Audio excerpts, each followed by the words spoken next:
Tonight on CTV News at 11:30. Charges have now been laid against a driver after a child was struck and killed by a vehicle last month in Sudbury. Plus, it'll be a big weekend for many as the country marks National Indigenous Peoples Day. What Dad and others have done, which have made these footsteps for us. We'll take you to Laurentian, where the university got an early start for the occasion. And the popular Sault Ste. Marie tourist attraction is not moving ahead with a planned move. The Canal District is a great venue. There's restaurants. We'll have more on how the Agua train will be staying where it is this summer. CTV News at 11:30 with Ian Campbell and Tony Rima with weather. Good evening. Thanks for staying up with us. We're learning more about a fatal crash that killed a 6-year-old in May. Sudbury police say charges have now been laid. The child was struck and killed outside of a housing complex on 2nd Avenue, May 19th, shortly after getting off the school bus. Police have charged a 58-year-old woman with careless driving causing death and driving a vehicle with cannabis readily available. The accused will appear in court August 4th.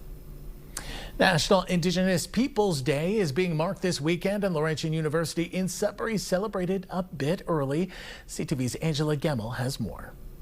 What Dad and others have done, which have made these footsteps for us. Being the son of well-known Indigenous rights advocate Murray Sinclair, Negon Sinclair weaves memories into his message about reconciliation. I don't want to sacrifice all the things that he had to sacrifice. I want to spend a little bit of time enjoying life, working hard to build a safe place for my daughter. I also want people to do the work on their own now, because we have a critical mass of people who can do this work. We don't need a Murray Sinclair to go and travel everywhere and do it. We can get people locally to do these things. Sinclair, who is a writer, advocate, and professor, spoke to a packed room in Laurentian's Indigenous Sharing and Learning Centre. His keynote address was one of the highlights from the full day of programming as the university marks Indigenous Peoples Day. We learn from them all the time, but of course Laurentian University is a place with a tricultural mandate where we're working to really honor First Nations, Métis and Inuit cultures through our programming, our research and our community connections. Laurentian's Truth and Reconciliation Coordinator presented a report card showing the university is doing well at fulfilling the 10 recommendations it set 5 years ago.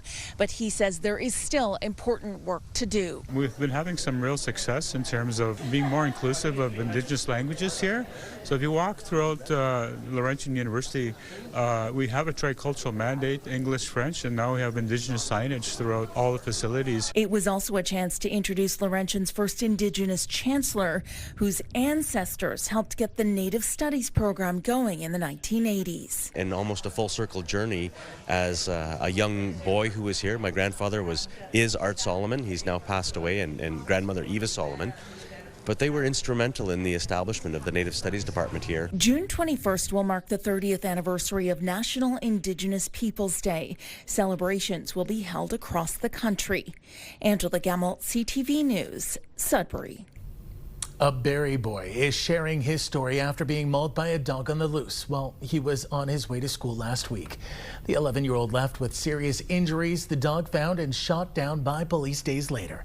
CTV's Rob Cooper reports. It is already. The countless scars and wounds suffered by 11-year-old Arthur Camilletti of Barrie tells a terrifying tale. He got me on my head at the back, and he got me over here on my leg, and also on my left arm and left hand. Arthur was riding his scooter to school last week when he says he was attacked by a pit bull looking dog along Essa Road by Loggers Run. I honestly thought I was gonna die, because I felt my arm was about to rip like out of my body. It was horrible. Then the dog got my arm and my leg, so then I was on the ground getting dragged. Sean Hillen witnessed the attack and ran over to help. Started hitting it, and I guess I had hit it pretty hard in the head with my snow brush, where my snow brush broke. And then that's when the dog kind of backed up a bit, and my first instinct was just to grab the boy. Arthur suffered severe injuries and required a 3-hour surgery, hundreds of stitches, and stayed in hospital for 4 days. The dog escaped and wasn't spotted by police until days later when it was ultimately shot. His parents say the local health unit has informed them the dog, shot by police, did not have rabies. Arthur has had to get 3 rabies shots as a precaution before the results came in. City of Barrie bylaw tells CTV News enforcement services continue to work with Barrie Police on the investigation, and we are aware of a suspected owner of the dog that we are attempting to locate. I think about the attack, it's like it hurts a little, but then I realize like I'm okay now and nothing's gonna be happening. Now Arthur tells me he is so thankful for the heroic efforts of Sean Hillen that day. He also tells me he's doing better by the day and thanks everyone for their well wishes. Rob Cooper, CTV News, Barrie. Home sales declined in May across the Northeast despite national sales seeing an increase from April to May. That from the Canadian Real Estate Association, which found sales in Sault Ste. Marie dropped almost 15% compared to last year in May, the highest drop of the major cities in the region. Sudbury saw a decline of more than 12% from the same time last year, while the benchmark price in Sudbury rose. Timmins saw a moderate decline of nearly 6%, with home prices up by almost 12%. And sales in North Bay also fell 7%. Sault Ste. Marie's largest tourism attraction is no longer planning on a location change this fall. The American company that owns the Agua Canyon tour train has confirmed it will not be moving to Carmen's Way before the season begins. A media release in April said the tour train would move, but now the company's website says tours will remain at the Huron Street location. The city's tourism department says the train brings 30,000 people to the Soo annually and is critical for the hospitality sector. The Canal District is a great venue. There's restaurants, there's an outfitter store. It's a beautiful new facility, so I think it's obviously a great place to operate any business out of, and I think it gives the best visitor experience. Officials with transportation company Watco tell CTV News they extended their lease at the current site. A new poll from Liaison Strategies suggests the Ontario Liberals are building momentum. This comes after the Premier got into a battle with another polling firm earlier this week. CTV's Siobhan Morris reports. He's the face of the Ontario government and the Progressive Conservative Party. But public opinion polling reveals more trouble for Doug Ford's personal brand. We're really seeing that number take a bit of a beating. In a survey of 1,000 Ontarians last week, Liaison Strategies found support for the Premier at just 26%. 69% disapprove of the job he's doing, and 66% of those asked believe Ontario is headed in the wrong direction. I think to a certain extent it's death by 1,000 cuts. The government's been in place for so long, it's accumulated a lot of baggage. The government's purchase and return of a $30 million jet is still circling in the minds of Ontarians, something captured by pollster Angus Reid earlier this week. It puts support for Ford at just 21%, the lowest point since he became Premier. I love this Angus Reid. They put this fake poll out, accusing the nonprofit firm of sampling from opposition caucuses and ridings. The truth of the matter is we'd form a massive majority if the election was held today. For the fourth time. The president of Angus Reid says she stands by their record of independent, nonpartisan research and has sent a legal letter to the Premier telling CTV News, "We do not intend to litigate this issue in the media, but we do believe the public record should be corrected." The Premier's office has not responded to our request for a response. His comments are delusional. It sounds a lot like Donald Trump. The interim Liberal leader doesn't think this week's numbers are a surprise to Ontarians. The things that they count on, like their hospitals, their schools, their health care, having a family doctor, life being affordable, it's just not there. The head of the NDP says the Premier should learn a lesson from these polls, to listen to regular people instead of friends. It's the people who he's building the giant parking garages for. It's the people that he's trying to please by, allowing jets to land at the island airport. The brands of all the major parties will be tested with 2 provincial by-elections in the coming months. In Scarborough Southwest, that's typically an NDP riding, and in York Simcoe, where PCs have dominated. At Queen's Park, Siobhan Morris, CTV News. A new report says the province needs more than 1 million university graduates over the next decade if it wants to keep up with labor market demands. The report was conducted by Stokes Economics on behalf of the Council of Ontario Universities. It found the number of graduates that will be needed to fill job openings in careers that typically prefer a university education is roughly 56,000. The 3 fields with the greatest demand are STEM-related jobs, with those industries needing more than 200,000 graduates over the next decade. Time now for a short break here on CTV News. Coming up, Amanda will have our full weather forecast. For now, we'll look at the current conditions, and we're seeing a little bit of everything, but it is clearly a lot cooler in along the coast, the Lake Superior coastline. Seeing some rain activity move in off of Georgian Bay. We've got 14 in Sudbury, 14 in North Bay, 15 in Timiskaming Shores, 14 in Timmins. We'll have details coming up after the break. Welcome back from the break. Welcome to Friday night and welcome to the weekend. We do have a bit of a soggy weekend in store. We've got the first day of summer arriving on Sunday. We've also got Father's Day. Of course, a little bit of mixed precipitation here and there depending on where you are. Saturday, for the most part, is going to be the messier day. Sunday, we'll see a bit of scattered shower activity. So probably still some time to have a barbecue on Sunday to celebrate Dad. Let's look at the 7-day forecast, starting with Sudbury, Nickel Belt. Chance of showers for tomorrow, risk of thunderstorms, high of 20, 21 for Father's Day. Slight chance of showers, 30% chance of showers on Monday as well, high of 22, getting closer to the normal for this time of year, which is 23, which is what we'll see on Tuesday with a mix of sun and cloud. For Sault Ste. Marie, Algoma, sunny skies for tomorrow, high of 19, 18 on Sunday, slight chance of showers, sunny skies on Monday, high of 19, and then 23 on Tuesday, starting to warm up a little bit with a mix of sun and cloud. For Timmins, Cochrane, Kapuskasing, showers, risk of thunderstorms for tomorrow, high of 21, slight chance of showers on Sunday, sitting at that same temperature of 21 degrees. By the time Tuesday rolls around, we see a mix of sun and cloud, high of 22, and then Wednesday, high of 23, so the normal for this time of year. For Timiskaming Shores, Kirkland Lake, chance of showers, risk of thunderstorms for tomorrow, high of 20, 21 on Sunday for Father's Day, slight chance of showers there. Hopefully we see a bit more sunshine though, chance of showers on Monday as well to start the week, high of 21. And then we get up to 22 by the time Wednesday rolls around, slight chance of showers returning to the region.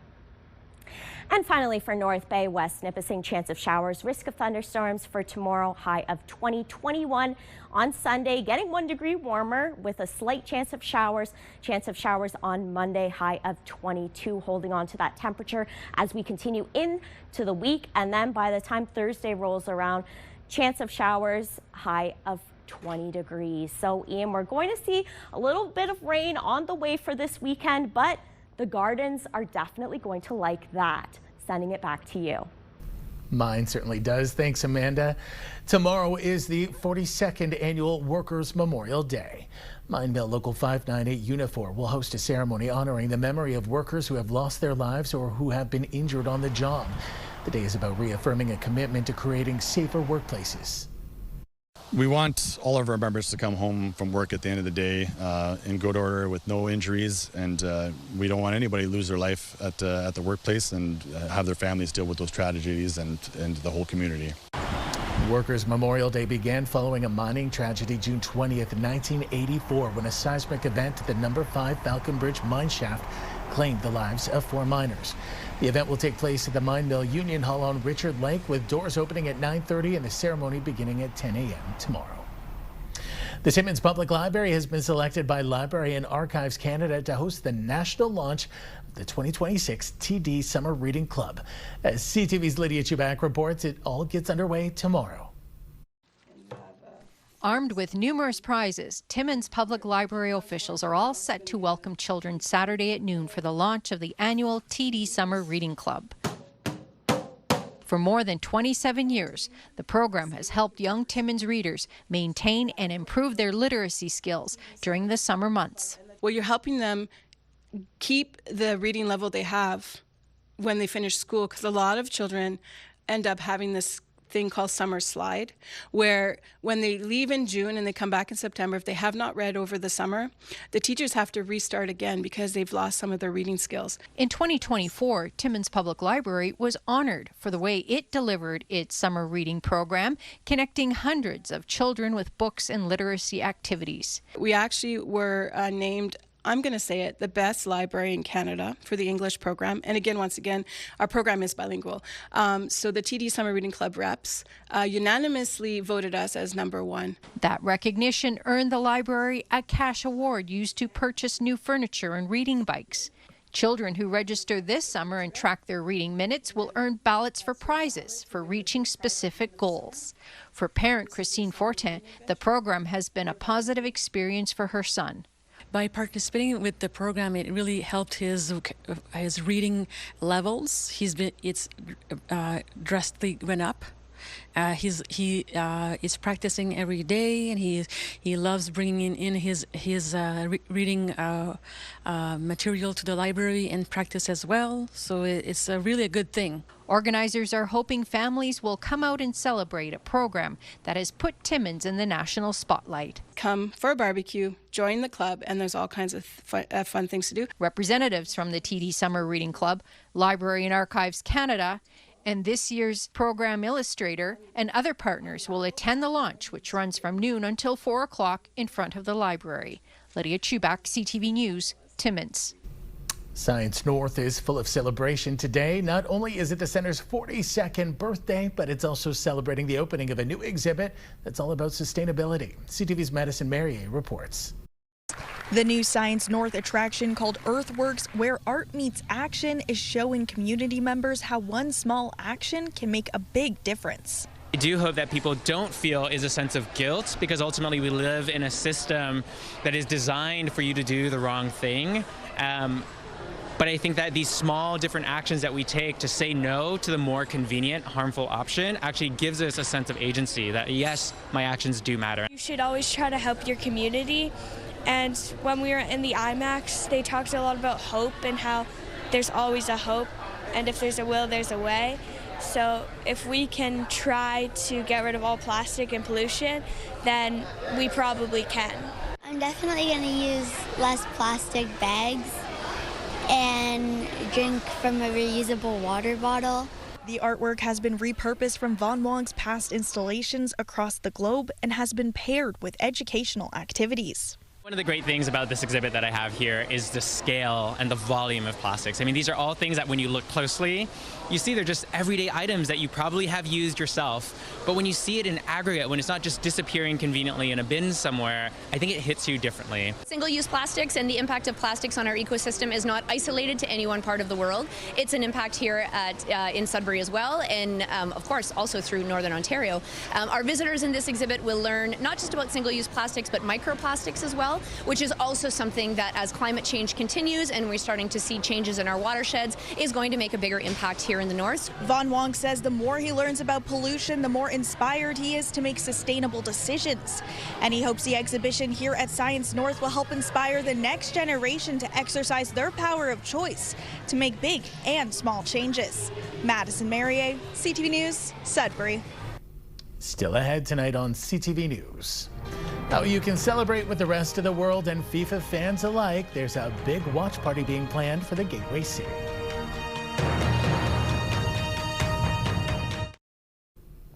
The dark cloud that hung over Canada's historic 6-0 win over Qatar last night was the status of Ismail Kone, who suffered a serious leg injury and had to be carted off the field. Today, head coach Jesse March confirmed what many suspected. Yeah, he had a tib-fib fracture, but they did the surgery last night, similar to the Tejan and Moyes surgery, and the doctor said it went perfectly. Everything's gone well, and as well as it could be right now. Marsh says he was in good spirits this morning and sent a video message to the team. The 24-year-old is expected to make a full recovery, but he will not be available for the rest of the tournament. In North Bay, preparations for a FIFA fan event at Nipissing University and Canadore College are underway. The event will be similar to what you're seeing here from other parts of the country and is being hosted by Canada Celebrates the FIFA World Cup 2026. The free public event will take place on July 11th and is expected to draw up to 5,000 fans. Tourism North Bay says it anticipates the local economic impact will be just shy of $1 million.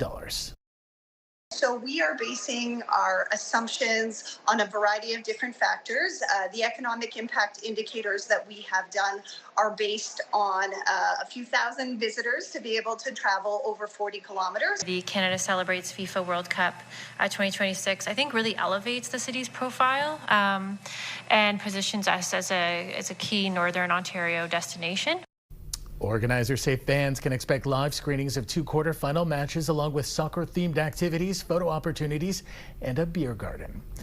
Well, the partying in downtown Vancouver lasted well into the night, and after some bars ran out of beer last weekend, this time they made sure they were well stocked for the celebration. CTV's Martin McMahon reports on the businesses scoring big during the tournament.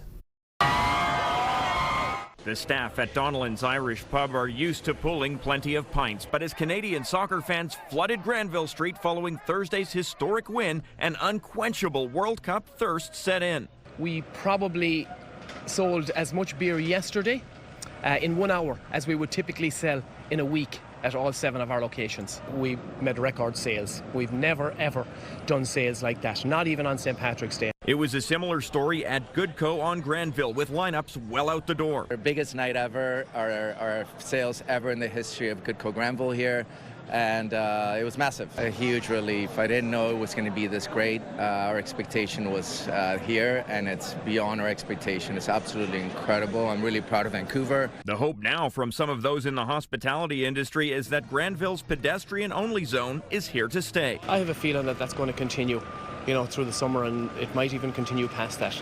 Lots of people are pushing for that.